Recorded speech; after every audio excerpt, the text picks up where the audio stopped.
Salut à tous! Aujourd'hui, on va parler du réchauffement climatique. Voilà, c'est parti!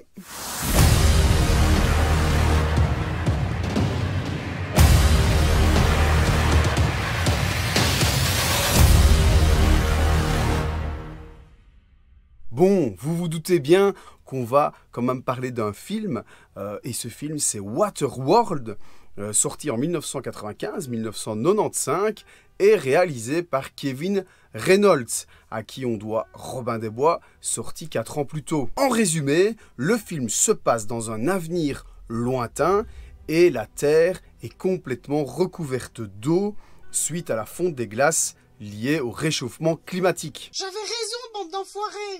L'humanité vit désormais sur des atolls artificiels, mais une légende circule, celle d'une Terre encore émergée. Un homme, moitié poisson, moitié humain, va partir à l'aventure pour retrouver cette fameuse Terre. Il sera accompagné par une femme et une petite fille et vont devoir affronter une bande de pirates sanguinaires. Donc voilà un petit résumé de ce fameux film. Et ce film, je pense que beaucoup d'entre vous en ont déjà entendu parler, c'est un peu un film catastrophe. En tout cas, le tournage est une vraie catastrophe. Il va être marqué par d'importants dépassements de budget, de divergences artistiques et aussi de planning. Donc en résumé, ils ont construit une île artificielle en pleine mer. Donc je vous explique même pas toutes les contraintes liées à ça.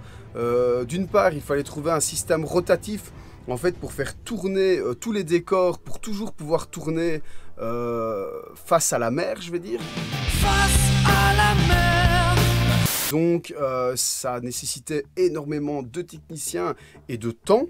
Donc ça c'est le premier gros problème. D'autre part, tous les membres de l'équipe devaient faire des trajets en bateau entre le continent et l'île artificielle.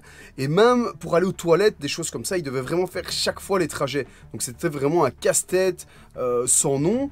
En plus, vous rajoutez à ça pas mal de gens malades sur les bateaux, qui avaient tout simplement le mal de mer. Et ensuite, pour terminer, énormément de problèmes météorologiques. C'était tourné à côté de Hawaï, donc il y avait pas mal d'ouragans, d'intempéries, de pluie, des choses comme ça. Et il y a même toute une partie du décor qui a complètement coulé en fait. Donc en résumé, tournage catastrophique. Le film devait coûter 100 millions, il en aura coûté 175 millions, 175 millions. Donc ça en fait un des films les plus chers, en tout cas à l'époque c'était un des films les plus chers produits. Et pour finir, il y a eu pas mal de divergences artistiques, surtout pendant le montage, entre Kevin Costner et le réalisateur Kevin Reynolds. Et finalement d'ailleurs le réalisateur Kevin Reynolds, je pense, a quitté l'aventure avant la fin du film. Et on entend souvent dire sur ce film que ça a été un flop au box-office et que ça a fait perdre de l'argent, mais en fait c'est pas totalement vrai, donc ça n'a pas rapporté énormément d'argent, mais en tout cas ça a réussi à couvrir le budget total de ce que ça a coûté. Donc en tout cas ça n'a pas fait perdre d'argent, mais voilà, ça a eu un succès mitigé. Ça a bien marché par la suite, tout ce qui est sorti VHS, etc. Moi personnellement j'ai bien aimé ce film. Certains diront que c'est un copier-coller de Mad Max mais en mer. C'est pas totalement faux, mais voilà, je trouve que l'ambiance générale est plutôt bien foutue. L'histoire est sympa, on sent vraiment qu'il y a une dynamique derrière. Moi je trouve ça sympa, et puis je trouve que le climat comme ça dans la mer, etc. est bien présent, est bien omniprésent.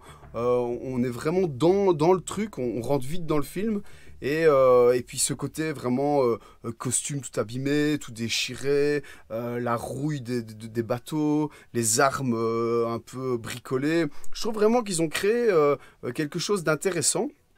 Moi, je trouve que c'est un chouette film. Et comme d'habitude, je vais vous présenter quelque chose qui vient de ce film.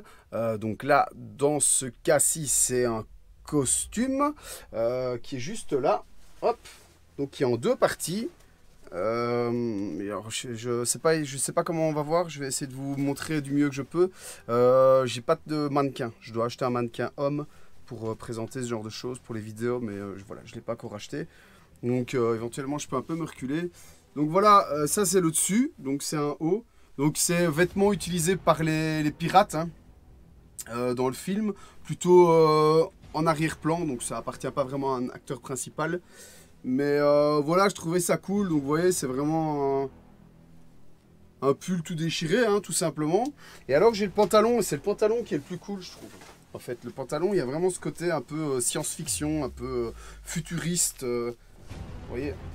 Donc on voit, en fait, je pense qu'ils ont pris un costume un peu militaire comme ça. Et ils ont rajouté genre de truc un peu futuriste, légèrement avec du tissu un peu brillant comme ça.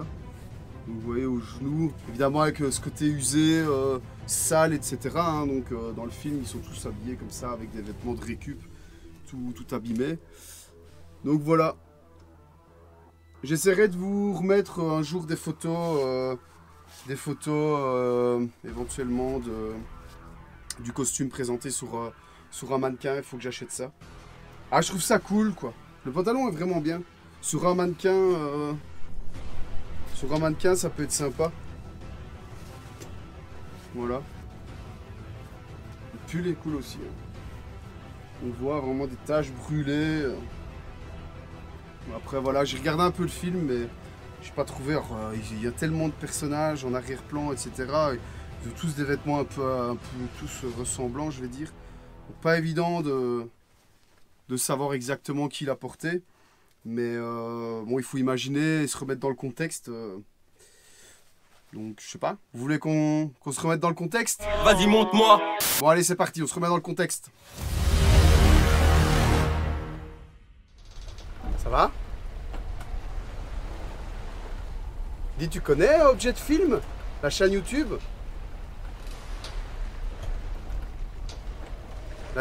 La chaîne YouTube Objet de Film, tu connais? Ouais, Ah ouais, sérieux? Et tu laisses des commentaires? Tu t'es abonné? tous les deux. Ah bah franchement, j'aurais pas pensé. Ok. Ah par contre, tu fais quoi là exactement? Mon bateau a une avarie. Je prends l'eau dans un flotteur. Ok, eh ben écoute, je vais te laisser hein, dans ton petit bordel et puis on s'appelle, ok? Salut!